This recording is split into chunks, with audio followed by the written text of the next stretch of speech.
Okay, we are live. So we are so sorry. We, of course, with over 130 people registered, had technical difficulties, but we're here now. So I am so excited. I am thankful for everyone for joining us tonight for our Like Fine Wine event, which is the first installment of our pre-conference roundtables. So that is the big announcement that I said I had to make.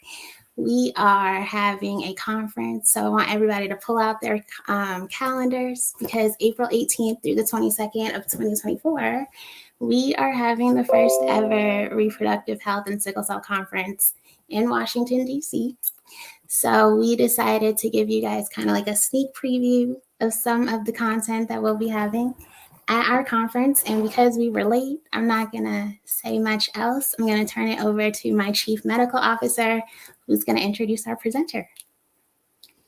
Good evening, good afternoon, good day, everyone. I'm so excited to be here with Tiana Wolford at SC Red's Like Fine Wine Conference. And I have the pleasure this evening of introducing our keynote speaker, Dr. Bempe Adesina.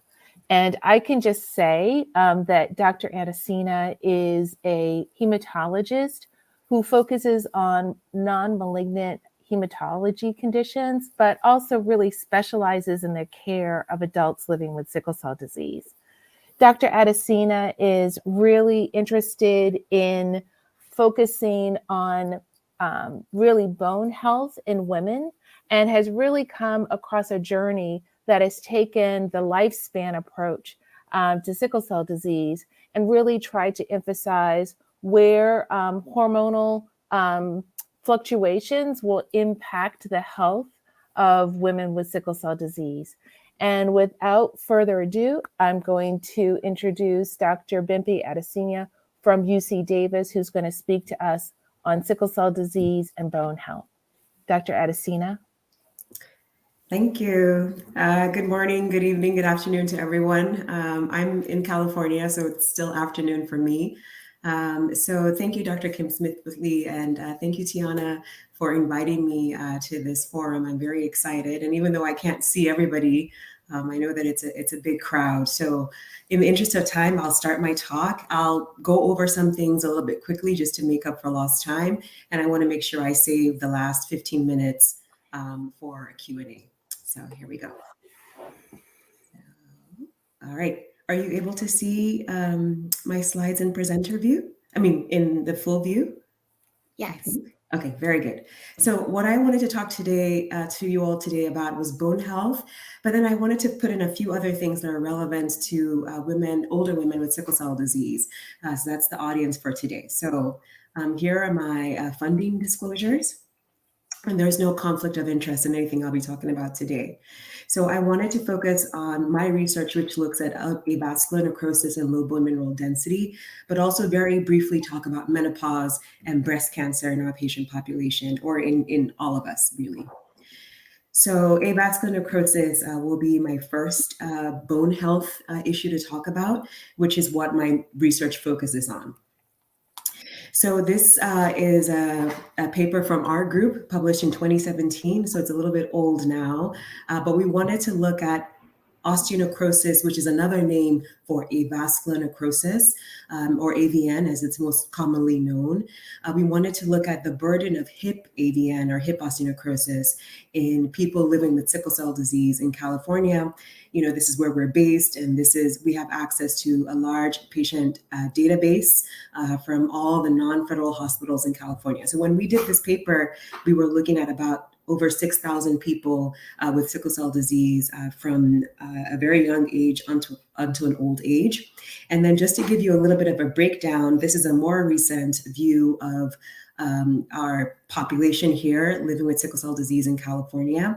So this represents, women in blue, men in green, and a breakdown by age over the last 30 years. So this is about 2,500 people represented here in this data set. And as you can see at the very tail end of it, these are people living with sickle cell disease age 50 and beyond. And as you can see, women make up about 20% of the entire population of people living with sickle cell. Older women older than 50, make up about 20% of the population with sickle cell disease in this breakdown. So a pretty sizable number. Focusing mostly on hip avascular necrosis, we did demonstrate in this paper, in this project that we did several years ago now, that the prevalence of, or the proportion of people affected with hip AVN increases with age.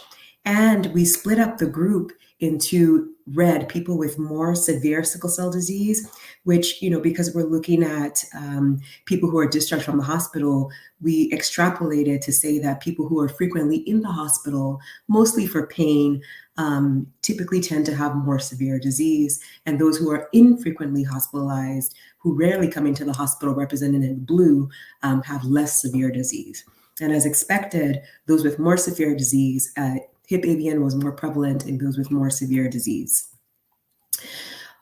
We also know acute chest syndrome, which is something that is very often spoken about in sickle cell disease. We know that tends to trend with a more severe phenotype or a more severe presentation of the disease. However, there's been evidence that people who have acute chest syndrome also tend to have hip AVN. So we wanted to look at that in this large data set.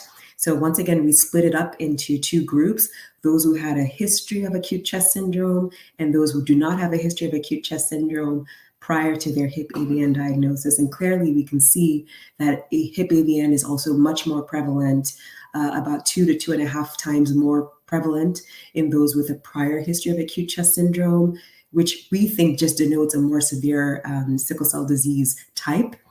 Versus those without a prior history of acute chest syndrome. And please note, because this is a administrative data set, basically we're looking at discharges from all the hospitals, all the non-federal hospitals across California.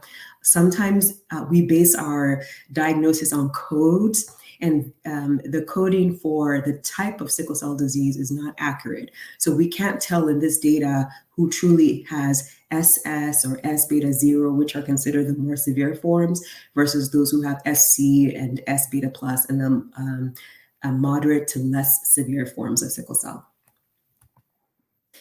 And when we broke this down by different categories, we didn't really find any difference. There was no significant difference between males and females with regards to who gets hip AVN and who doesn't. So it's just highly prevalent in the population. Roughly about 22% of our population that we looked at had hip AVN. And so I hope this works. This is a little bit old now. This is one of my former patients, one of the patients that I, formerly helped to take care of when I was at the University of Washington. She gave me permission to share these slides. And her name is Miss Denise. And at the time, she was 60 years old.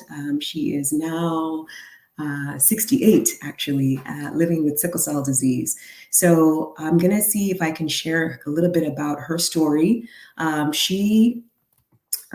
This is a X-ray from her hips.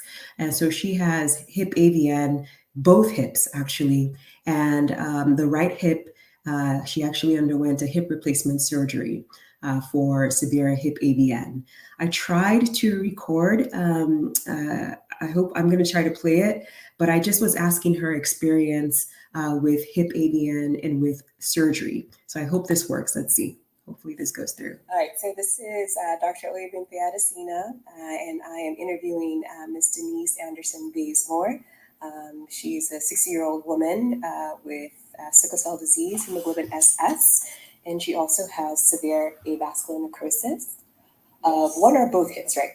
And so avascular necrosis of both hips, knees, and shoulders. And I'm going to talk to her briefly today about her experience with surgery for her hip. All right, so Ms. Denise, before you underwent surgery for your hip AVN, how long had you had AVN for leading up to the surgery? Hard to say. Yeah, I have no idea. I want to say probably started in my 40s. It started in your My early 40s? 40s. What were your initial symptoms? From what I recall, they probably said my knees had avascular necrosis in them, and just painful. Yeah. Painful to walk, or? Not painful to walk back then, just painful. I understand. So the pain you initially noted was in the knees. Yes. And then how did they find the one in the hips and the shoulders? They started the shoulders. It was just there were times that I would try and do certain things. Even to this day, I can't take this left shoulder all the way up and bring it down. It hurts. Or reach back. It hurts. I understand. So I've had times where it's just the movement of up and down that my shoulders have bothered me, but otherwise I don't have too many problems with my shoulders. Okay. And the hip, what prompted surgery for your hip? Well, it was hurting just really, really bad. And the surgeon was like, we're not going to do it until it's really bad. So wait till you can't tolerate the pain anymore. Exactly. Okay. And it started with my left hip, actually. Okay. And 2 weeks before the surgery, it switched to my right hip. Right hip. Yeah. And I just called him. I said, "Can we do the right hip instead?" He said, "Just make sure I write on the right leg," which I never saw. But it was out by then. Yeah. So they did the right hip. They did the right hip then, yes, even though it's the left hip that's been hurting for a long time. Yes. Yes. So, all right. So this is Dr. Oibs. So moving on, I just wanted to share that brief clip with you all, just from her perspective. Understanding that AVN affects both hips for the most part, and actually, her story is not unusual in that one side is the more painful side for the most part, but then you're compensating with the less painful side, and sometimes that can then become the more problematic side. So just to if you just a brief takeaway from her interview with me was, both sides are bad, one usually worse than the other, but it can switch, it can flip. And oftentimes when you do go to a surgeon, they do say, hey, let's wait until you're absolutely not able to tolerate this anymore, until we do the surgery, which kind of comes across a little bit strange. Like, why would we do that? And the issue is, thankfully people with sickle cell disease are living longer and longer and longer. And then the concern is, if you were to do a hip replacement at a very young age, say in your 20s or 30s, you're going to have to need another one done, because those prosthetic joints, they don't last that long. They last maybe at best 10, 15 years, maybe 20 years. And so I think what they're trying to do is, wait until you really cannot take it anymore, and then you do the surgery, and then hopefully that lasts you for 10, 15, maybe even 20 years, and then you might have to have a redo surgery, because as you can imagine, doing a repeat surgery can have a lot of challenges. Anyway, I also wanted to share another paper from 2019 where I, along with one of my former mentors, wrote a summary of osteonecrosis, or AVN, how to diagnose, how to treat it, and what are the risk factors, what are the things that can predispose people to it. So moving on, I wanted to talk next about another aspect of my research, which is low bone mineral density, which is also extremely prevalent and highly common in people living with sickle cell disease. And as Dr. Smith-Whitley mentioned, we try to take a lifespan approach to looking at some of these musculoskeletal disorders. And so here is an excerpt from another one of my mentors, but looking at bone health overall. So all of us, we are building bone right from the time that we're born. We can walk, usually around a year old or so. And we're all building bone, and men and women, males, females, build bone at a different rate. It's higher in males, who are usually of a bigger size, than in females. And then we all actually, our peak The peak at which we all attain bone is usually in our 20s, somewhere in our early 20s to maybe our late 20s. But that's it. That's all the bone that we're going to get. And then it just starts to gradually decrease over time until our 50s or so, where we start to the loss in bone. So we over time, when we're born up until our 20s, we're building bone, and then it kind of stays plateaus for a little while, and then around our 50s or so, it starts to we start to lose bone. We're not building bone anymore. We start to lose bone. And we think, obviously, with menopause and not having hormonal changes as women, the hormones also help us sort of maintain or sustain our bone. And so that's why osteoporosis or severe bone loss is much more prevalent in women than in men, and in post-menopausal women, because we just think that the hormonal changes with menopause accelerates bone loss. So you see that in the sort of the late 40s, early 50s, or after that, women tend to lose a lot more bone than men. Now, this figure is very important because the third line, or the third part of this, is for people with chronic diseases like sickle cell or other chronic childhood diseases. Right from the time that you are supposed to be building your maximum bone, that is impacted. It's impacted by sickle cell. It's impacted by other chronic illnesses. You never attain your actual true genetic potential. And so if you're starting off from such a low number in your 20s or 30s, you don't have very far to go before you start losing bone, and losing bone fast, and entering into that severe bone loss or osteoporotic category. So I really like this figure because it summarizes why research like mine is important, right? We need to understand, how can we sort of, yes, we can't change sickle cell for everyone. Not everybody can undergo curative therapy, but how can we optimize it so that the bone that we are attaining in our younger ages, we can optimize that and get to the maximum amount, even though we may not reach the general population. And here is another figure from one of my mentors, looking at the different things that threaten bone strength or stability.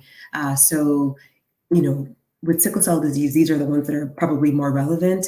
You're not moving around as much because you might have a lot of pain, a lot of episodes of pain. A lot of things might attribute to not being very physically active.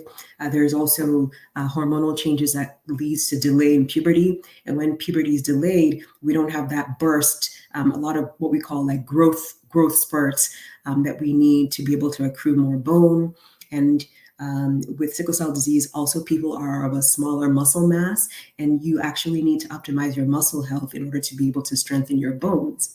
And then sickle cell disease is also, sort of a generally inflammatory condition, and a lot of proteins and what we call cytokines are released in the bloodstream that can also impact how you build bone. So there are multiple things that affect bone strength and bone health in people with sickle cell disease. So just a very brief summary, low bone density, which is when your bone is not as strong and when you're losing bone at a faster rate, is very common, about, affecting anywhere from 30 to 50% of children, adolescents, and almost nearly universal in adults. Up to 80% of adults have low bone density. And there are multiple risk factors, but some of the typical ones are having a low body mass index, having some low hemoglobin, elevated ferritin, which is a marker of your iron stores. It's unclear if there is an association with, in this particular study that I quote, it's unclear if there was a clear association with older age or sex differences, so male versus female, or menopause. But in the general population, we know that menopause is a significant risk factor for low bone density. Also, the data was mixed on whether or not it was associated with low vitamin D. And we know that in premenopausal women with sickle cell disease and osteoporosis, which is a severe form of bone loss, the investigators in this small study did show that they had low hormonal levels, so low levels of estradiol. Even as women, we have small amounts of testosterone. But in these women, even though they were not quite menopausal, they had evidence of osteoporosis or severe bone loss. And when they did check, they also had low testosterone. So I also work with the group at St. Jude Children's Research Hospital. A lot of the stuff that we look at is in the younger population in this research group that I belong to.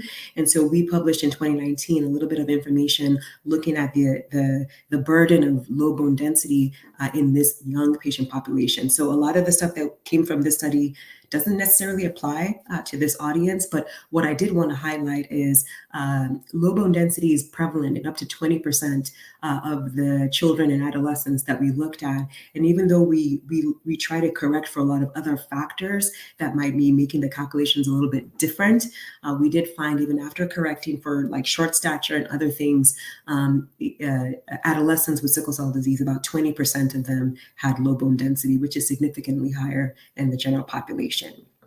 What we also demonstrated in this study is that outside of hip AVN, which we all know is a painful condition, it does also seem that those with low bone density also have significant chronic pain. So we hadn't seen this in the literature before. So we contributed to like information about this. Having hip AVN associates with strong chronic pain, we knew that. But having low bone density, even independent of hip AVN, also seems to associate with chronic pain. Because this was a population study, we couldn't really tease apart why low bone density seems to associate with chronic pain. It could be vice versa, where people living with chronic pain are not as physically active. And we know that if you're not as physically active and putting normal active stressors on your body, you start to lose bone and lose it at a faster rate. So we're not sure which came first. Is it the low bone density or the chronic pain or vice versa? So I'm going to move on in the last few minutes to talk about menopause in people living with sickle cell disease. And menopause or premature ovarian failure, meaning having menopause before a certain age. And I'll go through the definitions of that. So just sort of in the interest of time, it has multiple sort of risk factors. We're not sure if it's from low estrogen or there are different symptoms or different presentations that make you think, oh, I'm going into menopause or I'm having premature menopause or ovarian failure.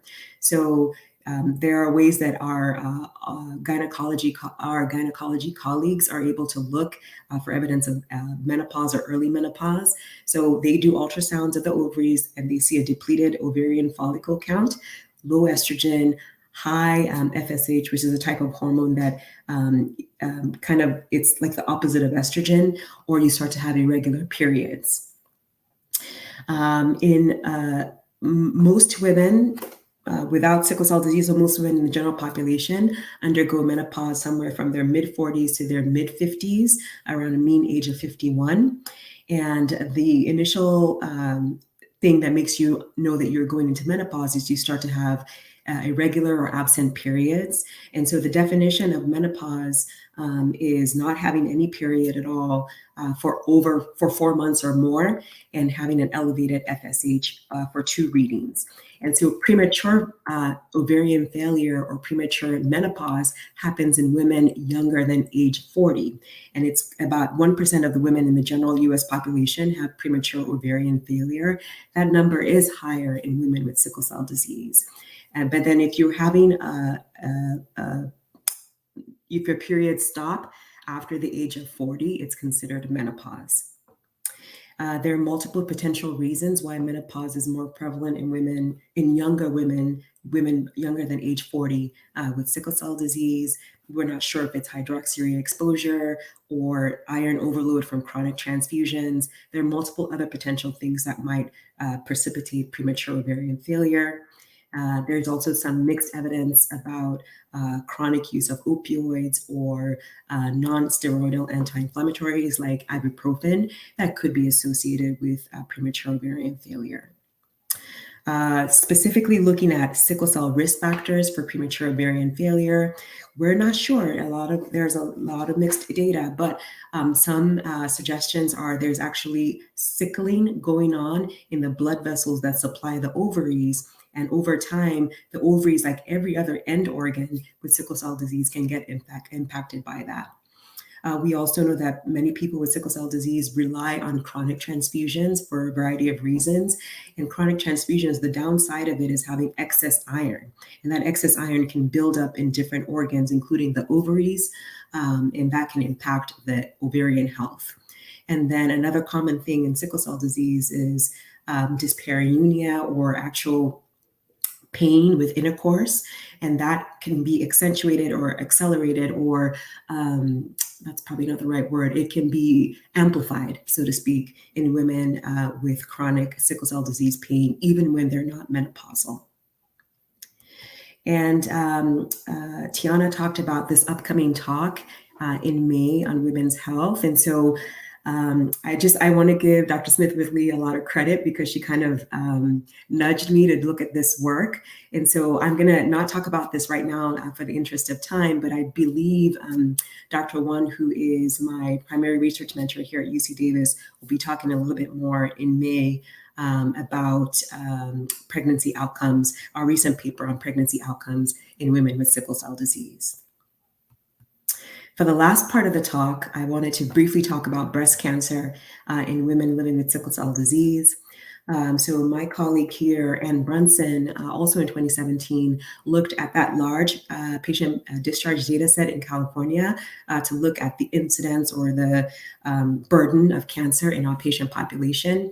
She was looking at slightly different years than I had looked at, but here she has the list of all the common cancers, but I'm focusing on breast cancer. So I just wanted to highlight here, they did a lot of statistical modeling to predict the amount of cases of breast cancer that they expect to see in the sickle cell patient population. The statistical term is called standardized incidence ratio. So they anticipated seeing about 30 cases of breast cancer in the sickle cell patient population in California. But what they actually documented of what was observed was 16 cases. So about half of that. So, statistical modeling is not perfect by any means, but it seems to suggest, based on these numbers, that breast cancer is not as prevalent in women with sickle cell disease as the general population based on population estimates. But that said, once again, this is an observational data set. We don't actually know, for women who maybe they didn't get diagnosed or didn't come in for regular mammograms, or they were managed as outpatient. We don't actually know if this number is an underestimate, but it does seem, though, that it isn't as prevalent in sickle cell women compared to the general population. But one thing that is important is, once again, in this data set, they stratified by severity of sickle cell disease. So the red is considered people who are in the hospital frequently for mostly pain episodes. They are considered more severe, like I talked about several slides ago. And then in the blue is the less severe, those who are infrequently hospitalized, not in the hospital all the time, with less severe disease. And then in the black is the general population without sickle cell disease. And my colleagues demonstrated that survival over time, overall survival and cancer-specific survival, it does seem that those with less severe sickle cell disease are pretty comparable to the general population compared to those with more severe sickle cell disease. And this is in the overall survival. So regardless of the cause of death, it's not just cancer. So looking at all-cause mortality or the all-cause of death, it seems like those with less severe disease are very comparable to the general population. When you look at cancer-specific survival, so if you were diagnosed with cancer and go on to die from complications related to that cancer, it does seem, regardless of the severity of your sickle cell disease, the survival seems to follow that of the general population. So what that means is it's really critical and important to stay on top of our age appropriate and sex appropriate cancer screening, which means for women, you're getting screened for breast cancer, you're getting screened for ovarian cancer, even lung cancer if you're a smoker. It's very important to stay on top of it, because if it's caught early and treated appropriately, your survival from cancer is very comparable. Regardless of your severity of sickle cell disease, it's very comparable to the general population. That's what this figure on the right suggests. And so in summary, I just, wanted to share, the bulk of the talk was on hip AVN, but I just wanted to share that hip AVN and low bone density does seem to increase with age. We didn't really see a difference between sex. Low bone density does associate with hip AVN independently and also associates with chronic pain independently. There are multiple factors, sickle cell disease specific factors, that can impact reproductive health in women with sickle cell disease. And it's extremely important to make sure that we're getting screened and treated for sex and age appropriate cancers, regardless of sickle cell disease. I think, once again, the great news is that, with different advancements in care and more people getting access to care, our patients are living longer, healthier lives. It's very important, very critical to make sure that we are treating everybody the same. Like I would screen my non-sickle cell patients, I should also screen my sickle cell patients for cancer and make sure that we're trying to catch it early and treat it, because the survival is just as good as anybody else if it's caught and treated early. So with that, I will say thank you, and I'm open to questions. I'll stop sharing my slides so I can see folks, I think. Wow, thank you. That was incredible. I learned so much, super informative. We appreciate you. Can't wait to have you at the conference. There are a couple of questions in the chat. You answered one at the end. Somebody wanted to know if the curve for bone density changed according to sex, and you just answered that. There's a really interesting question. Someone wants to know, do you think that low bone density is due to overactive bone marrow? That's an excellent, excellent question. It is actually one of the theories that we have. So we think yes, it is. We do think it's one of the contributing factors. If your bone marrow, as with anyone living with sickle cell disease, you're constantly making new red blood cells to compensate for the ones that are being destroyed because of sickle cell. And so your bone marrow has to expand in order to give you sort of the maximum space to make red blood cells. In doing so, the outer portion of the bones thin out. So the marrow expands, the cortex, the part that we call the cortex, thins out. And that's what we're measuring in bone density. We're measuring sort of the cortical thickness. And so if that is thinned out because of the marrow expansion, we do think that that is a potential contributing factor. We think that's the case for people with thalassemia as well. But hopefully if this talk happens again next year, I might have more real-time data to share with you, because part of my current research is actually measuring.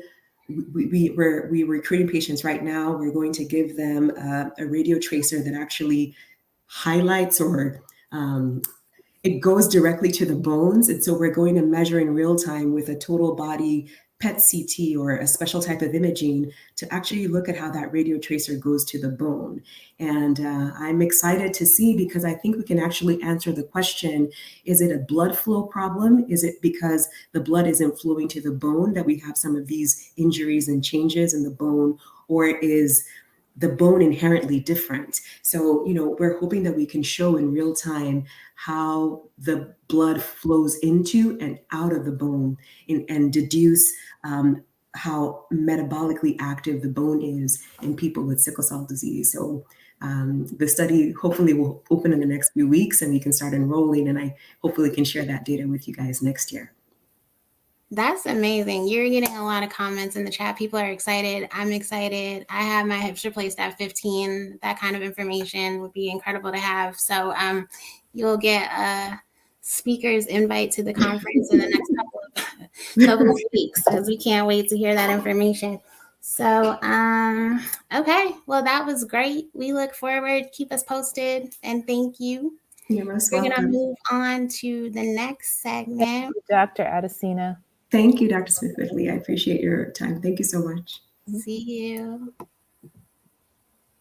All right. Well, I'm super excited about this next part. That presentation was amazing.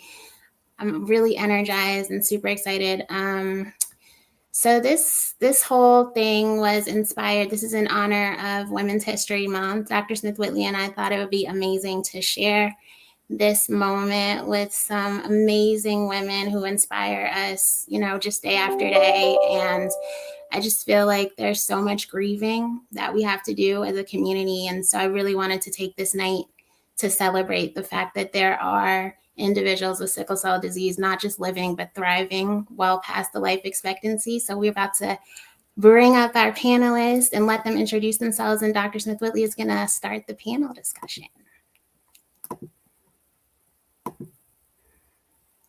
Good evening. So wonderful to see you all. I'm going to ask everyone to introduce themselves before we get started, and I'm just going to go in the order that I see you all on the screen. So Dr. Rowley, would you introduce yourself first, please? Yes. Hey there, hi there, ho there, everyone. And my name is Dr. Carolyn Rowley, coming to you from California. And I am the executive director and founder at Cayenne Wellness Center, where we take care of folks with sickle cell disease across California. And I'm also an adult person with sickle cell disease. Thank you. Shirley Miller, I have you next on the screen. Okay. Hi, my name is Shirley Miller, and I live in Charlotte, North Carolina. I work for pharma, and I am 67, going to be 67 on Monday, living with sickle cell SS. Wanda Williams.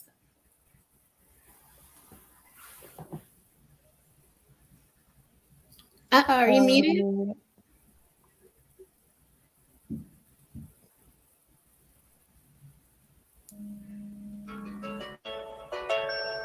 I think we hear you now. Is that you? No, I don't hear her. Oh.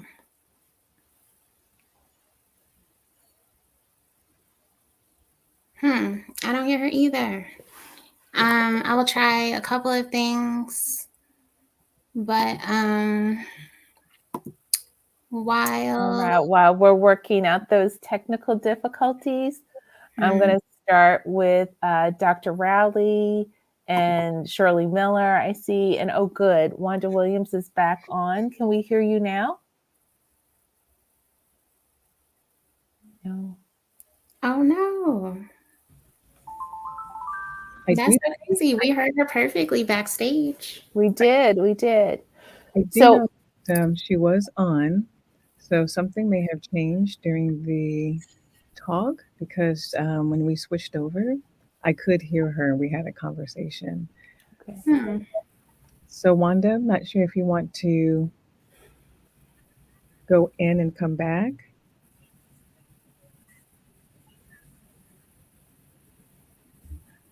We're unable to hear you. We're unable to hear you. Okay, well, I'm gonna text her and try to get this together on the side, but why don't we get started with the two of you that we have up here? So one of the things that I must ask you is, in knowing both of you for the time that we have known you, we're always impressed by your strength, intelligence, and your ability to be so positive as you all have gone through your life's journeys. So one of the things I'm going to ask you to start with is to start with telling us about your life's journey with sickle cell disease, particularly maybe times when you felt as though your gender differences, being female, may have caused unique challenges or unique opportunities for you. Which one of us you want to go first?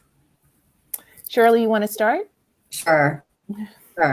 So I really can't say that gender differences was a negative for me. I think it was more of a positive, knowing the time that I grew up living with sickle cell. They didn't know much about sickle cell when I grew up. I was born in 1956.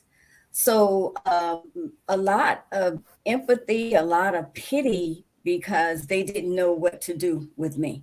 So I was in pain a lot without a therapy, no prophylactic penicillin, no pain medication except for what did I take? A Norco. It was the strongest thing that I had, and I felt like people were empathetic to me growing up because they didn't know anything about it. And they felt so bad because I would just cry and cry because I hurt so bad. And so I don't think that gender, I think gender helped me. I think it, from what I know today, what men go through, I think it would have been worse for them. But I was a semi cute little girl and they were taking good care of me.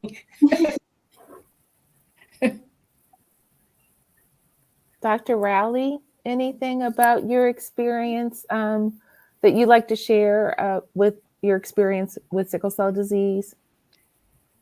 So, my parents found out when I was 2. According to my mom, I was in my room crying, and they were in the living room, inquired what's wrong. I said I couldn't, I had to go to the restroom. And they said, well, you can walk, but I couldn't walk. And I believe that was my first episode. And so at that time as well, before newborn screening, they didn't know. And my dad took me to the hospital. Wasn't able to find out at that time. They told him to go to Long Beach. Took several months after that, and then they found out. And so, what was interesting is I think that my parents, without having had as much information, treated me, quote, normal because they weren't aware of the triggers. And so I do remember a time when my mom took my sister and I um, to Big Bear to go skiing. And I couldn't understand why I could barely make it. And I literally had to sit down when we finally made it to the top, and I couldn't join in. And I wasn't aware why. And so then they, learned how to ski. So it was those things that they weren't aware of. But moving forward, I was in and out of the hospital off and on during childhood. And it wasn't until adolescent that was a defining moment of how I live my life now, to be quite honest. So those moments that I was in pain was very difficult and depressing. And I didn't want to live. Not that I did anything about it, I just felt that way because it was so painful. And so I felt out of control. So it was I'll never forget, it was high school, and I had prayed. And it was a defining moment because I didn't like that yo yo experience of feeling good and then not feeling good, and then having to get back into some kind of a mode to have joy. So I prayed and said, okay, if this is the last one, I can accept it. But if this is not the last episode, then I need the tools to be able to have joy in the midst of pain. I need to no longer have this yo yo effect because I didn't like it. And so from that defining moment, um, I that was it. I was able to have that joy, even though there was pain, because I knew that I was here for a reason and that I had a lot of living to do. So I wasn't going to be bogged down with that yo yo feeling, that depressed feeling, that not wanting to live feeling. That was removed because I had that one defining moment. So I think that from my journey, though I was aware that I had, quote, sickle cell, I wasn't educated. My family wasn't until I got older.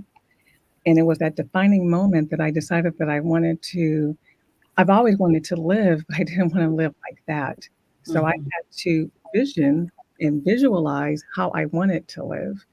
And so that was the beginning of my journey till now.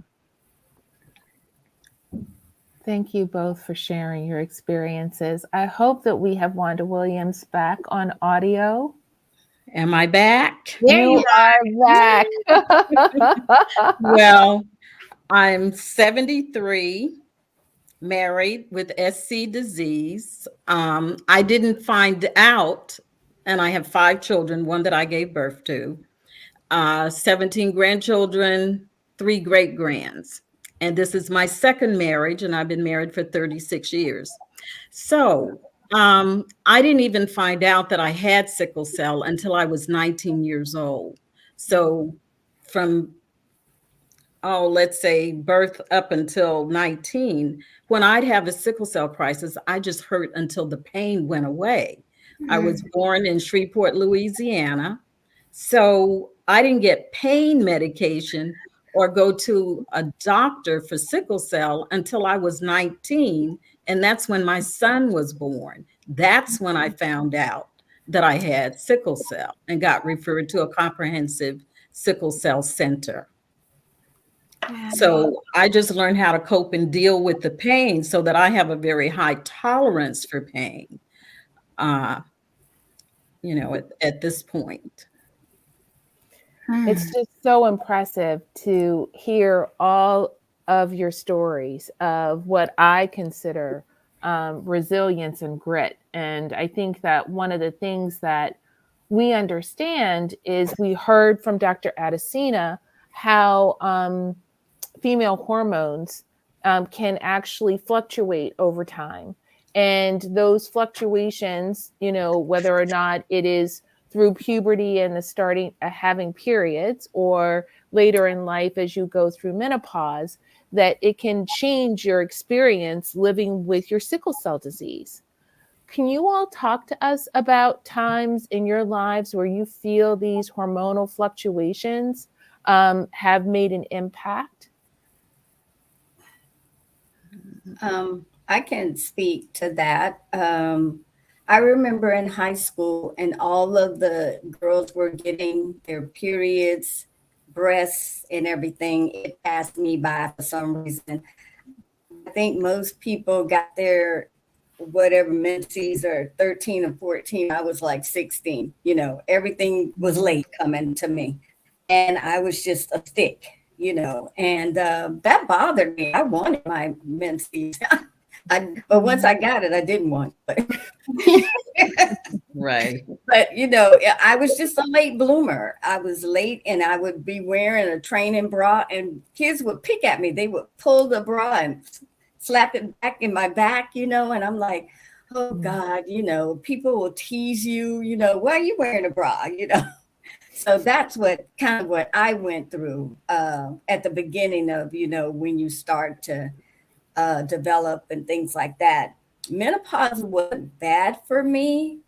I mean, I had the bad hot flashes and everything, but I don't know, for some reason, my other girlfriends were going through that too. So I was like, well, this is just something you go through. But it wasn't, I would say, painful. Sex was painful. Um, sometimes my period would be painful, but I never blamed it on sickle cell because I didn't even know there was a correlation at all. Mm-hmm. I want to jump in and ditto what Shirley said. So there's height in my family, and although I'm 6 feet, I think I was still robbed because my younger sister's a little taller. But I also, my period came later, development came later. Um, and then it was having my period was very painful. And again, like everything that I approach, I had to figure out a way for it not to knock me down. Mm-hmm. There were times that I just I couldn't do anything, and it knocked me down. And yes, there were times that it would trigger a pain episode as well. So like everything else, I had to figure out how was I going to manage this as well to where that it didn't just cloud all over me and that I had some level of control. So part of my being plant-based for most of my entire life, I had to figure out what was I going to do because I didn't do anything oral in terms of medication. So I found um, some more holistic type of things that I could actually do, like the layering of root, but also too just my mindset of being calm, Mm, being anxious, making sure that I had heat, knowing what kind of foods could trigger and not. So those are some of the things of how I approached it then and how I approach it now. But I ditto what Shirley stated as well. My menstrual cycle started when I was about 14. Um, and I was just like one of the girls in middle school or junior high school. And I was like really in denial about having sickle cell, although I didn't have the proper term at the time. I just refused to be different. So I just acted like I was like what, everything that was going on with anybody else was going on with me.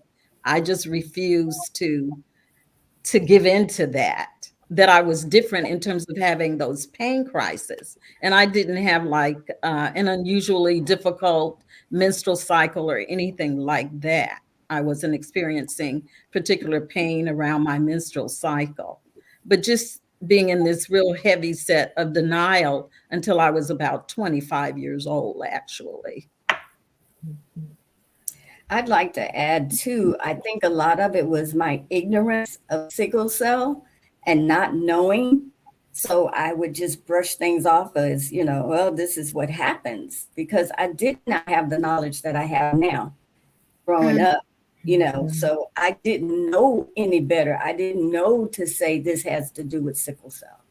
mhm, mhm, When my mother would actually tell me, like when I was in high school and want to go to parties and stuff, and then she'd allow me to go, I'd dance like a little crazy woman and then get sick.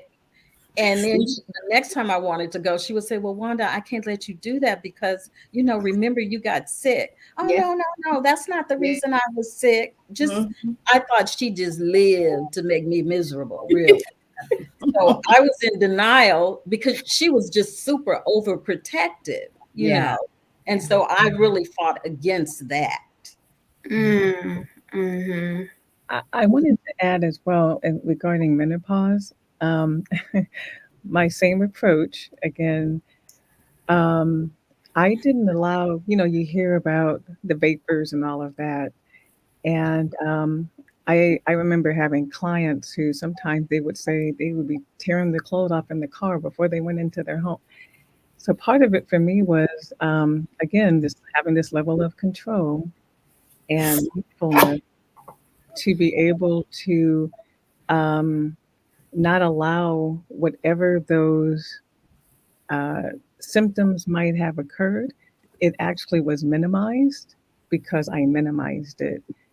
And mm, again, I think it's just my approach. So normally I would do things like um, versus flapping away, I would say, I wonder, do you find that it's actually warm in here? So I would actually ask others first. Mhm. So if they feel is also warm, then I realize too that so it's a normal. I'm normalizing what Mhm. temperature is. But if they said no, then that was my opportunity right there to just be calm again, and then just slightly be calm, knowing that it would whatever those symptoms might be, that it would actually not last very long. So I think in my opinion, part of menopause and how one deals with it literally it's about your personality.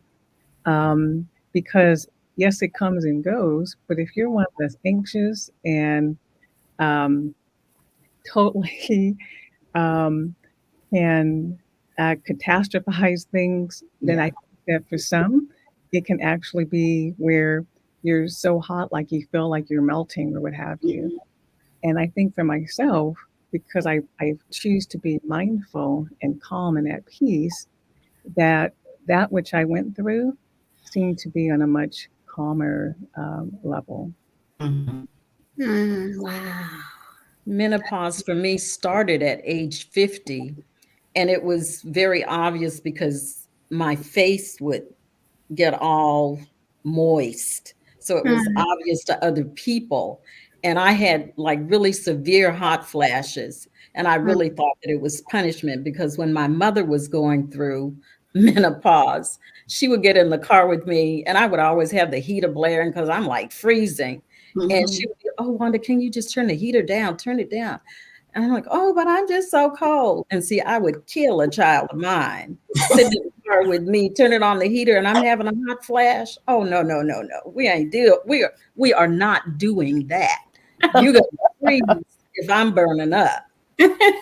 So and for me, I'm 73 and my hot flashes have not disappeared. And I thought, oh shoot, it's supposed to go away by at least 60. Maybe you have 10 years of this and it should go away. Well, it's not as intense as it was. And I Mhm. also find that if I eat candy, sugar, See's candy does not bother me. I can eat a box of that with no problem. But give me a little cheap candy bar, I'm flashing instantly the minute some sugar gets in me. So we're letting that stuff go. mm. So Uh, you've learned to identify certain my triggers. triggers. Yeah. Absolutely. Yeah. Absolutely. Well, that's actually the perfect segue into kind of what I wanted to talk about. So, we are in Women's History Month, and I just feel like a lot of us as women, we're like naturally nurturing and we kind of put everybody else before ourselves. We're last on the list. And so I think that one of the things that resonates with me about all of you is that you seem to have really kind of like healthy lifestyles. And so I wanted to tap in a little bit and learn about some of your self care techniques and like some advice that you would give to the younger warriors about self preservation. So whoever wants to start. Well, for me, being with positive people is real important. I don't have time for a lot of negative people. You've got to, help me laugh, enjoy myself in that regard. I walk at least 5 days a week for a minimum of like 45 minutes to an hour, keeping all of my medical appointments, staying on top of what is going on, not ignoring it is super important. And then treating myself to like a massage, a facial, manicure and pedicure. Those are things that I think just keep me vibrant, but really being in a space of being with people that are positive and uplifting to you. I love that. Dr. Rowley?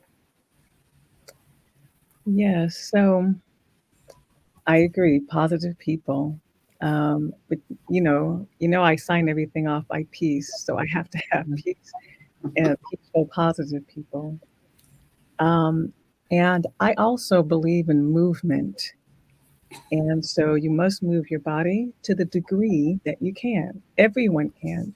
It does not matter the level of your AVN and if you had hip replacement, shoulder replacement, you have to move your body.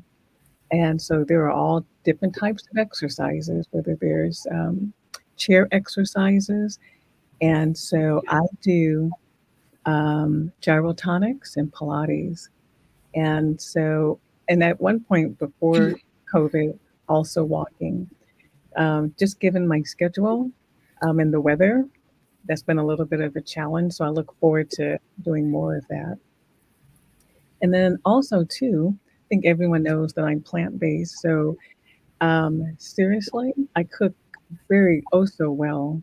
And so everything that I prepare is so good for you. And it's good for everybody. Whether you eat meat or not, I think you would love it. And so to me, that is self-care. I know that I am doing my body good by what I prepare. Prior to COVID, it was travel. And so I traveled quite a bit prior. Now, um, I've had to kind of, I feel a little isolated. So I've had to kind of figure out, so what does that look like? And so I do a lot more audiobooks because before I used to read quite a bit. And so with my travel, I can do audiobooks. It's wonderful. Um, I also enjoy I'm into nonfiction, so I like real life stories, and but also too, I'm into. I love cacti and succulent, and so I have quite a bit in my home and outside of cacti and succulent. And we actually won, at least in California, we won an award for the best sustainable garden in 2011. So, um, Oh, so those are the kind of things that I actually like to do. And then every once in a while, when I get it, my good friend invited me to the opera just last Saturday. And you know what? It was fun just to be with someone, and I wasn't as familiar with that opera. But I like to talk to people, and so we were just kind of talking about. So, what did you think? What did you think during the intermission?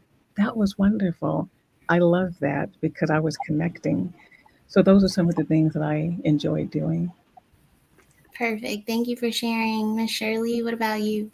Well, my thing is I have always loved singing and dancing. In high school, I was in a group that won a big talent show, and I love to dance. I've done social dancing. I like Chicago stepping, and I like swing out. And I haven't done it because in 2019, I had my shoulder replaced, and it did not come back to the way it was before. And I just got diagnosed with AVN of my hip. So, but in the house, I'm bad. I dance all over the house. I turn on music. I'm just moving and singing with the radio all the time. So that's kind of like my release. That release. I go to the movies sometimes if I get kind of feel like I'm isolated. I'll go to the movies by myself, and it'll be a funny movie. Something I might really like to see, or call friends up, and talk on the phone. And I'm not a big phone person really, but sometimes you have to be to keep to be engaged with people. So that's my thing, singing and dancing around the house. Well, and I want to add that to that, Shirley, because you just reminded me. I think everybody knows that Yes. even I don't go to the hospital often, but I think I may have shared with you guys. When I'm in, do you know that I make my nurses and doctors move their body before they come in my room? You can't mhm, tell me as a Debbie Downer. You can't do that. Yeah. You have to do that. mhm. But one of the things I want to say is, see, I would like to be a backup singer. Mm. Anybody listening? I don't have to be the star, but I would like to be a backup singer, and you don't even have to pay me. Thank you very All right. Yeah, shoot your shot. You don't know who could be watching. Wow. So I did not know that, Miss Shirley, about you singing and dancing. So Yeah. at the conference next year, we're having a big party, and so Mm-hmm. everybody can meet Miss Shirley there, and we can cut a step. I hear you. Well, actually, when the conference came, the SCDA conference came to Dallas, I brought my dance group in. Do you remember, I Dr. Whitman? yes, I do. I do. I love to dance. Yeah. All right. Well, we'll meet you next year on the dance All floor. right. Okay. There's like all these questions in the chat. The comments are blowing up. Everybody is so inspired. Everybody's saying that y'all look great. Nobody up here looks a day over 50. And I am going to ask you two more things, and then I'm going to let you guys close this out. So, one of the things at 31 that has been the most difficult for me is losing my friends to sickle cell. And that's something that we talk about in the community a lot. Just, getting close, getting connected, and then having your friends die. And so I can only imagine that as you age, you lose more friends. And so I just wanted you guys to talk to us a little bit. Like, have you ever experienced survivor's guilt, and how do you cope with that loss? Well, for me, it's not anything that I've ever experienced because I guess I look at it like death is part of life, and you do those things that you need to do to keep you living, keeping those appointments and those kinds of things. And, just being as positive as you can be. Yeah. To add to that, I don't have survivor's guilt, but whenever I know someone who's passed on, it just makes me stop for that moment, being prayerful, saying, Lord, you must have something in store for me, Mm-hmm. whether the person is younger or older. This is how I feel, that He grants me life every day that morning.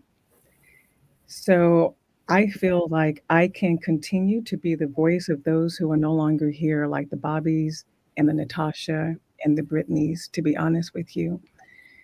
I'm saddened by their deaths, angered by how they may have died. I use that to do the work that we do, which is why I'm on all 24/7, to continue to advocate, fight for, and be the voice of. So, although I don't have survivor's guilt, but as soon as I hear of someone, it just makes me stop because I'm still here, and I don't question why. I just say, "Thank you, Lord. You must have something in store for me, and I Mm-hmm. value every moment." So that's how I manage. Mhm. That's beautiful. What about you, Miss Shirley? Well, I agree with what was said. I don't have survivor's guilt because I had so many people telling me what I wasn't going to do and when I was going to die. And they were all wrong. But I get very sad when I hear of people passing away. I can't read about it, I can't look at it. I have to pray and say, God, thank you for me being here, still being here. But it is very difficult, especially when they're younger than me. I think when they're young, I just like, that shouldn't happen, you know. And I think that all the time that should not have happened to someone who's still in their 30s or 40s. It shouldn't happen. So I just try to deal with it and pray about it and go on my way. Hmm. Thank you. I think that we all needed to hear that. Okay, well, I have been getting a lot of texts and phone calls from younger warriors just feeling kind of like defeated and depressed, um, feeling like they don't want to live their day to day lives with this illness. And so I wanted to close us out by letting the three of you just kind of give a message of hope and encouragement to everybody who's watching. So, Dr. Riley, we'll start with you. Thank you.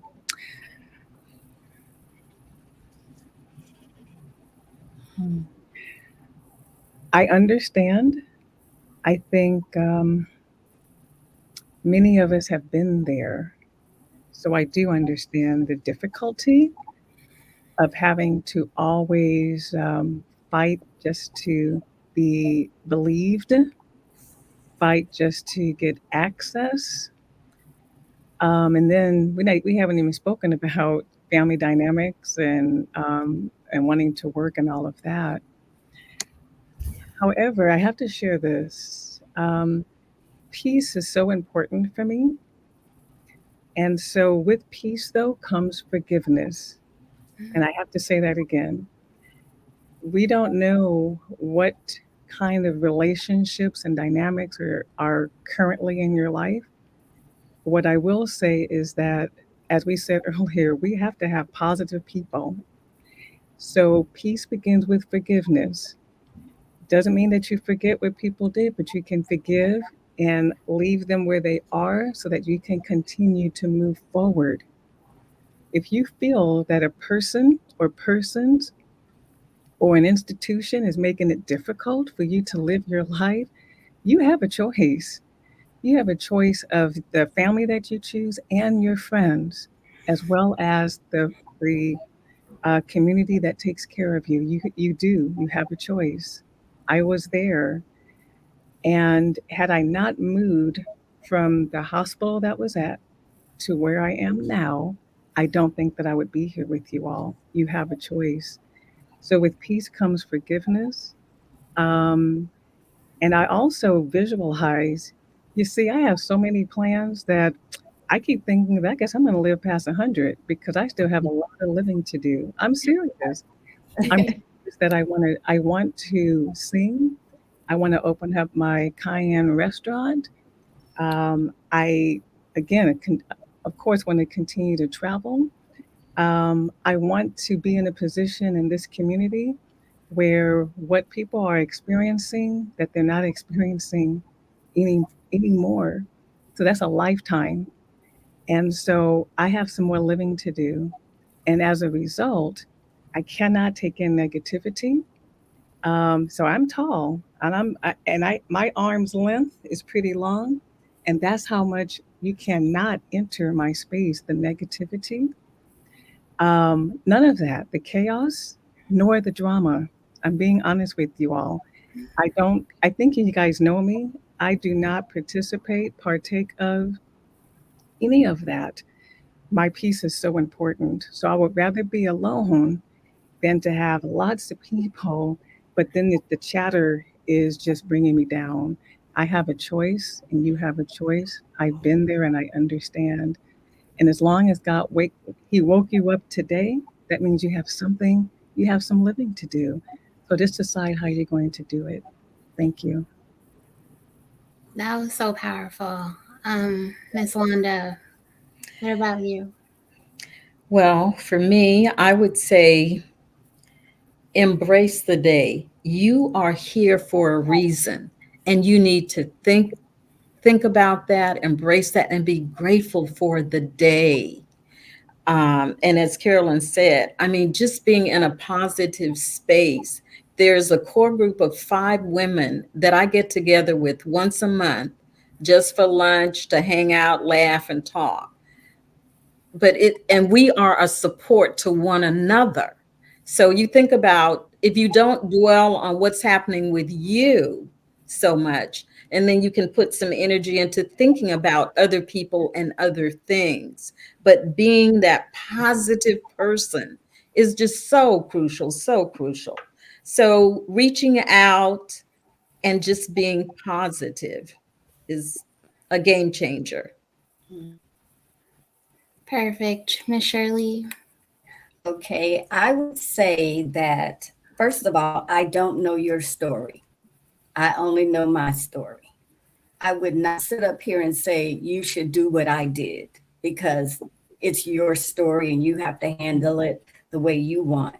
One of my triggers was people telling me, doctors, everybody telling me I can't, what I can't do. And so I set out to prove them wrong. And I've been proving them wrong for all these years. And even if something happens and I'm not able to do it, like when I was working for American Airlines, we had a meeting up in Vail, Colorado. Nobody told me not to go, but I wanted to go. Oh, And I was so sick. But you know what? I pressed forward. I did my presentation and then I got off of that mountain. And like I say, I don't like people telling me what I can and cannot do. I have to at least try. Last year, I went to Switzerland and I went to Zurich, both of them. And they kept worrying, are you going to be able to go? I went out, I bought me a portable oxygen thing. that I use on the plane, and I get my oxygen on one way and then get the other battery and change it out and go the other way. I just don't like people saying you can't, you know. And I know some of it is for my own good. I do know that, because my mom still tells me what I can and cannot do.